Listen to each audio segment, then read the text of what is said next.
I can't believe I'm gonna say this, but this week's episode of Boruto surprised me. It surprised me in a lot of ways. When I read this hypnosis when the spoilers came out, it seemed like it was gonna be like a really trash episode. Like if you read this hypnosis, it was something along the lines like, oh, you know, Boruto is tired of all these chores because all of the missions he's getting are pretty mundane stuff. It's nothing too great. They're pretty much like a job that anybody could really do if you really think about it.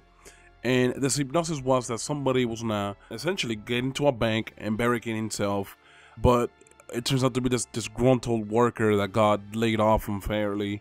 And you know what? When I read that, I was like, okay, that's not too interesting. So I think this episode is gonna be kind of garbage. But it ended up actually being an episode that I enjoyed because of the elements they implemented in there. They kind of had like the whole slice of life, heartwarming shit going on with the person that barricaded himself. So the first thing I gotta talk about though is, again, I like what they did with Boruto this time around, where he's chasing a cat along with his team, and they end up capturing the lost cat. It's like Konohamaru did it when he was a kid, Naruto did it when he was a kid, and it's pretty much going back again, doing it with Boruto. So I really did like that scene a lot. I just wish that they do like little more subtle ones.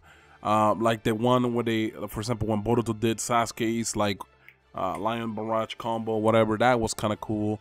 I wish they would do subtle ones and not ones that are so blatant about it. But either way, I'm not gonna complain about that.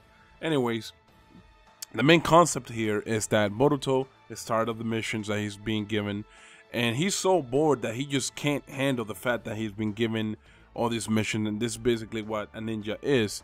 But essentially what Konohamaru tells him is that, you know, you're a genin, first of all, and you're not the only genin doing this, okay? You're not the only genin doing all these random mundane jobs, and we're at times of peace. So, and it makes sense. I feel like it makes sense, obviously, because you're at times of peace, there's gonna be less trouble. Less trouble means that there's gonna be less actions, and, you know, or less action. And when there's less action, obviously, you're gonna have to be doing things that aren't all really that great. So I can understand that. So the interesting point about this episode is that Boruto goes to the store to buy a video game, okay? Now, I forgot the name of the game, but let's just call it Ultimate Ninja Storm 2. Okay, he gets this game. I guess it's like a really cool game that he really enjoys. And essentially what happens is, that's like the most important part of the episode without you realizing it. I didn't even understand why they even put that scene there, but it made sense. So just letting you guys know, this worker that ends up barricading himself with a bomb on a bank. By the way, the bank is empty. Nobody's there besides the worker. You know, the disgruntled worker that wants to like blow up the bank. This guy ends up being an employee of the game company that made the game that Boruto just bought. Now, why is that an important factor? This guy basically got fired from his job unfairly because they were giving him really garbage hours. They were giving him like a schedule that was almost impossible to really meet, and basically he was gonna go on strike almost, and he was gonna file an appeal along with a lot of co-workers, and he got fired before that could happen, and everybody backed away from basically filing a report on the boss. Now, the interesting part is that Boruto tries to kind of talk to this guy on a one-on-one. He's like, hey, why are you doing this, man? It doesn't seem like you to be the type of guy to commit a crime. And the guy explains to him just that, right? Like the way he was fired and how unfair it was. And, you know, this guy doesn't have any money, so I guess, you know, he was so desperate that he decided to just essentially rob a bank. Now, the one thing that's actually very important is that he basically gives up. After telling Boruto all the stuff that he told him about his job and all that, he gives up. He's like, you know what, Boruto? I'm glad that you listened to me. Now I'm gonna go kill myself. Okay, so this man activates the bomb that he got planted on his chest. And the entire thing with him is that he's a game programmer. And that he really enjoyed his job because he enjoyed having people enjoy his work, right? Like, he worked on this video game. Now, the video game that he ended up working on was, you guessed it, Ultimate Ninja Storm 2 that Boruto had just bought prior to him going to this bank.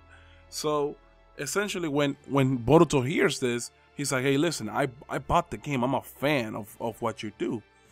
And the guy sees that he's not lying. The guy sees that he just bought the game. He takes the game out of his jacket.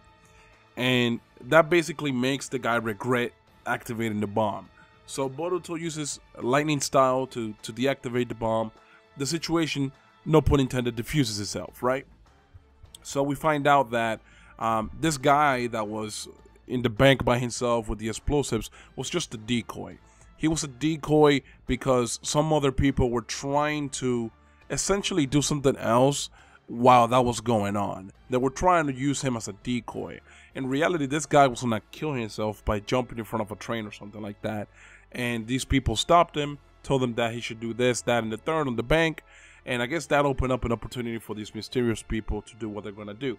Now, the name of this group is the Byakuya. I believe that's the name of it. Byakuya gang. And I already know what's gonna go on with this group.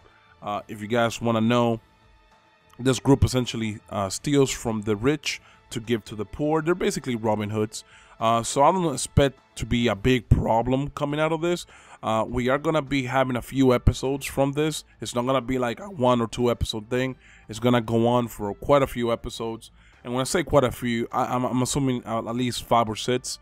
So with that being said, you know, you expect this to be like a little arc that's gonna be a little longer than most of the ones that you've seen before.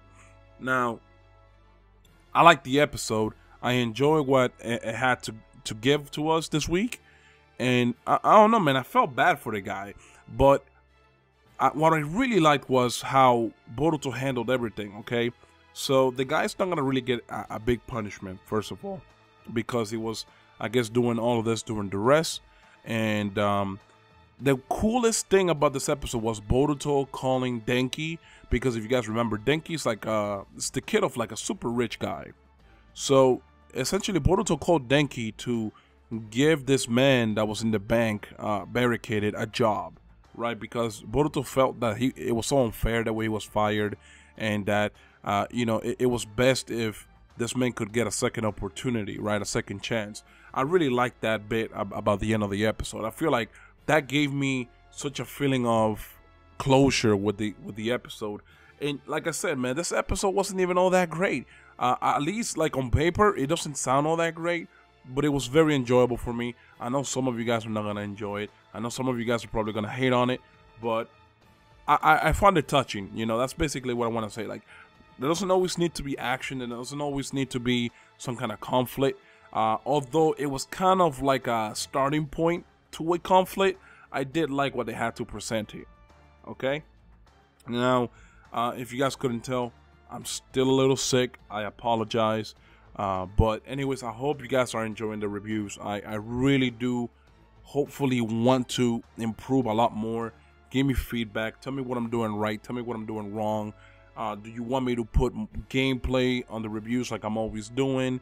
Or do you want me to kind of just take a different spin on it? I don't know what kind of different spin I would do on it, but just let me know if you guys have anything in your mind about the review, okay?